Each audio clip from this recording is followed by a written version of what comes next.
Hello students, welcome to Apex academy.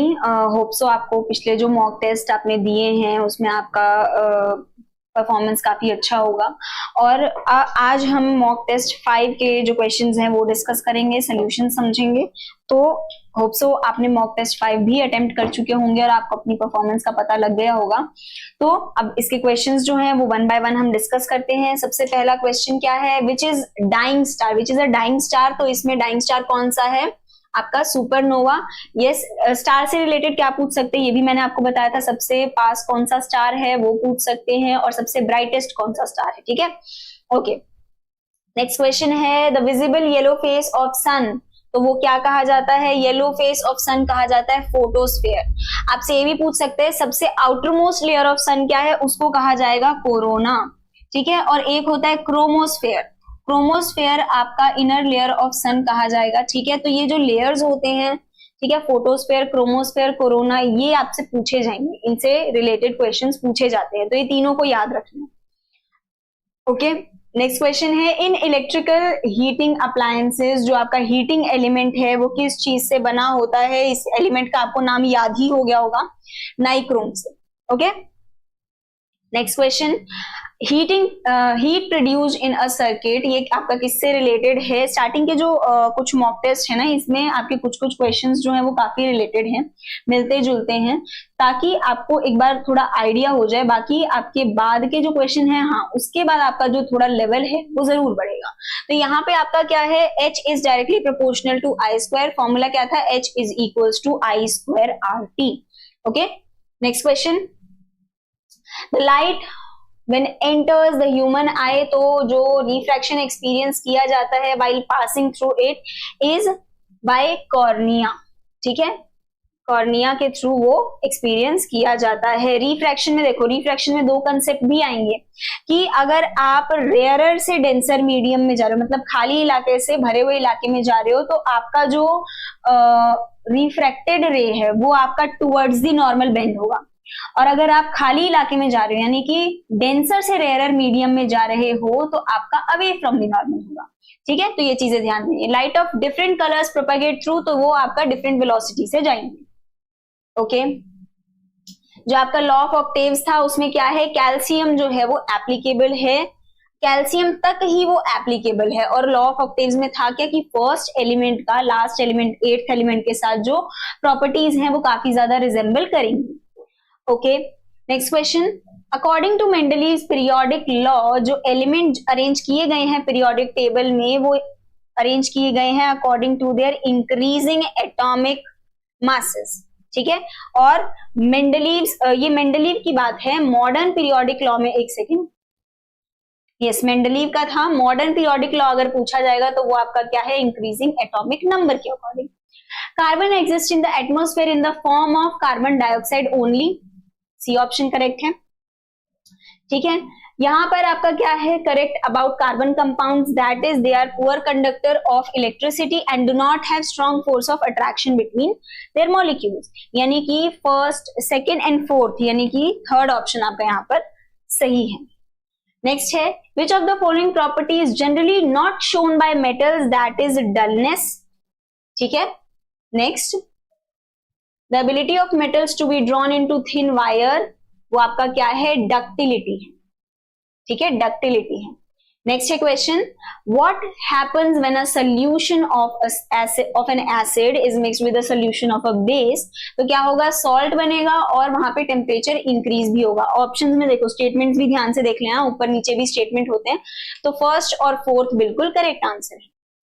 Okay, अब आपका red solution, red litmus जो है वो ब्लू में कन्वर्ट हो रहा है और उसको रिवर्स करना है, तो आप क्या ऐड करोगे, एसिड ऐड करोगे। कौन सा, कंसंट्रेटेड एसिड, तो HCl हम इसमें ऐड करेंगे। इसमें से कौन सा फिजिकल चेंज नहीं है, तो ये हमने डिस्कस किया था कि जो एक तरीके का केमिकल चेंज या फिर इरिवर्सिबल प्रोसेस है वो आपका फिजिकल चेंज काउंट नहीं होता, फिजिकल चेंज में नहीं आता है। ओके, नेक्स्ट क्वेश्चन, यस, ये आपका क्या है, एक तरीके का रेडॉक्स रिएक्शन भी है और साथ ही साथ ये एक डिस्प्लेसमेंट रिएक्शन भी है। तो फर्स्ट और थर्ड इसका बिल्कुल करेक्ट आंसर है। ठीक है, इसमें काफी क्वेश्चंस जो हैं वो आपके रिपीटेड हैं, कोई बात नहीं। A man presses more weight on earth in standing position, ठीक है, स्टैंडिंग पोजीशन में वो ज्यादा वेट उस पे। अब देखो वेट का एक क्या है, वेट का ऐसे भी कि वेट क्या है, वेट एक तरीके का फोर्स है, दो डिफरेंस है ना, वेट और मास, ये दो चीजें हैं। स्टूडेंट्स वेट और मास को एक समझ लेते हैं। वेट आपका एक तरीके का फोर्स है जो आपका कह सकते हैं सेलेस्टियल बॉडी या प्लैनेट्स के अकॉर्डिंग चेंज होता रहता है। जिस तरीके का वहां पे ग्रेविटेशनल फोर्स है उस तरीके का आपका वेट आएगा, कि अगर वहां पे ग्रेविटेशनल फोर्स ज्यादा है तो आपका ज्यादा वेट आएगा, जहां पे कम है वहां पे कम वेट आएगा। जैसे कि मून पे आपका जो वेट है, अगर यहाँ पर आपका 60 किलो है तो वहां पे 10 किलो आएगा, क्योंकि वहां का ग्रेविटेशनल फोर्स उस अकॉर्डिंग है, कम है, 1/6 है, हमारे अर्थ का 1/6 है। तो ऐसे ही आपके जो मास है, अब वेट की बात तो हम समझ गए, वेट आपका चेंज होता रहता है, पर मास आपका कभी भी चेंज नहीं होगा।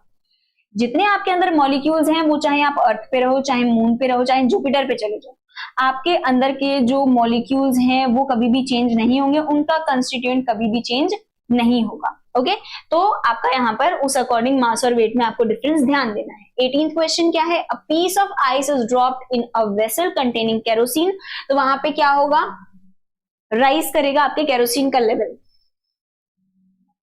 If electrical conductivity increases with the increase of temperature of a substance, तो वो क्या है, अब देखो ध्यान दो, इलेक्ट्रिकल कंडक्टिविटी इंक्रीज हो रही with increase in temperature of substance, तो वो क्या कहा जाएगा, कंडक्टर में तो क्या होता है, कंडक्टर में आपकी इलेक्ट्रिकल कंडक्टिविटी इंक्रीज रहती है, ठीक है। इंसुलेटर्स में कंडक्टिविटी का कोई लेना देना ही नहीं है, तो वो आपके किस तरीके के कंपाउंड्स हो गए, किस तरीके के आपके एलिमेंट्स हो गए, वो सेमीकंडक्टर होते हैं, ठीक है, कि उनमें कुछ कुछ प्रॉपर्टीज कंडक्टर की हैं, कुछ कुछ प्रॉपर्टीज उनमें इंसुलेटर की हैं, ठीक है।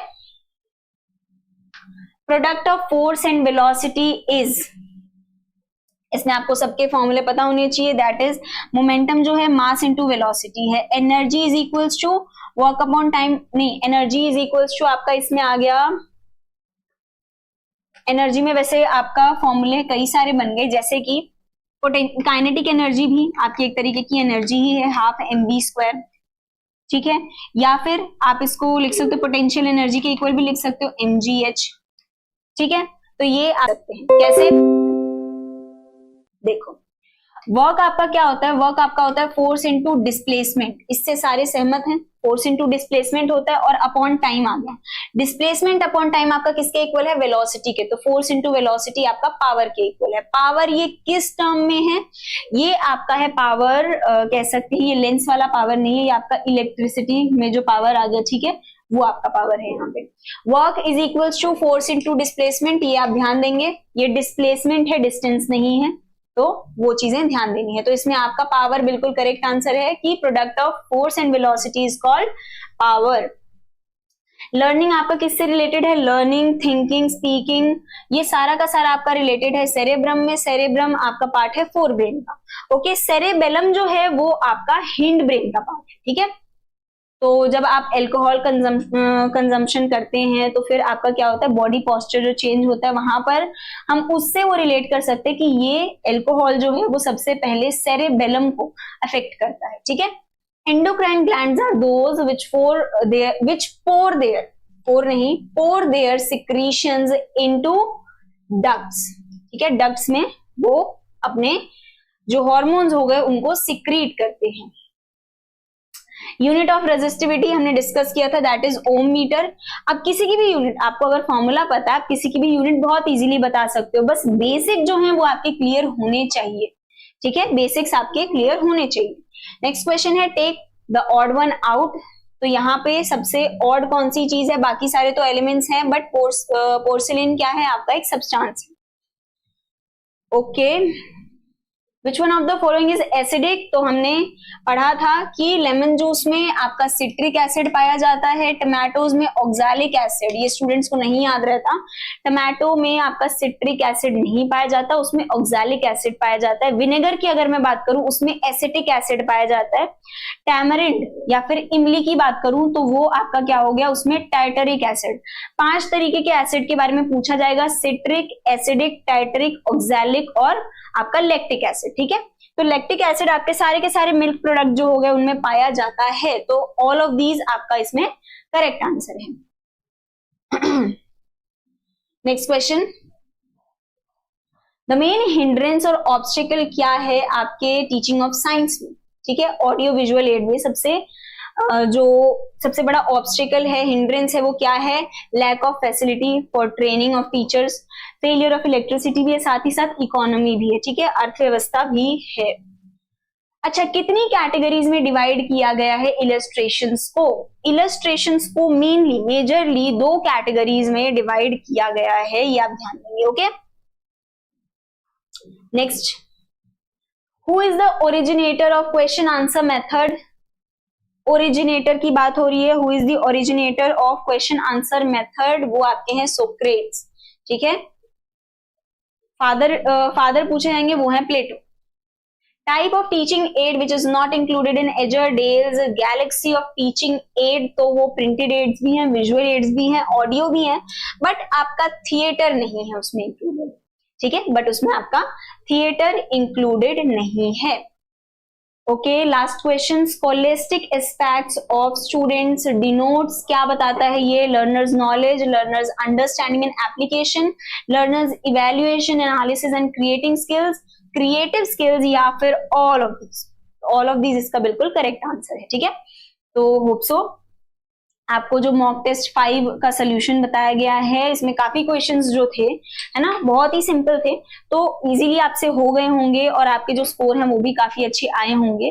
बाकी हम मॉक टेस्ट 6 जो है उसका सोल्यूशन जो है वो आपको नेक्स्ट क्लास में बताएंगे, तो उससे पहले आप मॉक टेस्ट 6 को भी जरूर अटेम्प्ट कर लें, ठीक है। जितने ज्यादा मॉक टेस्ट आप अटेम्प्ट करोगे आपके लिए ही अच्छा है, ओके। बाकी हम नेक्स्ट क्लास में मिलेंगे, तब तक आप अपनी प्रिपरेशन, रिवीजन, साथ ही साथ मॉक टेस्ट देते रहिए। तब तक आप सबको आपके एग्जाम्स के लिए all the best. Thank you.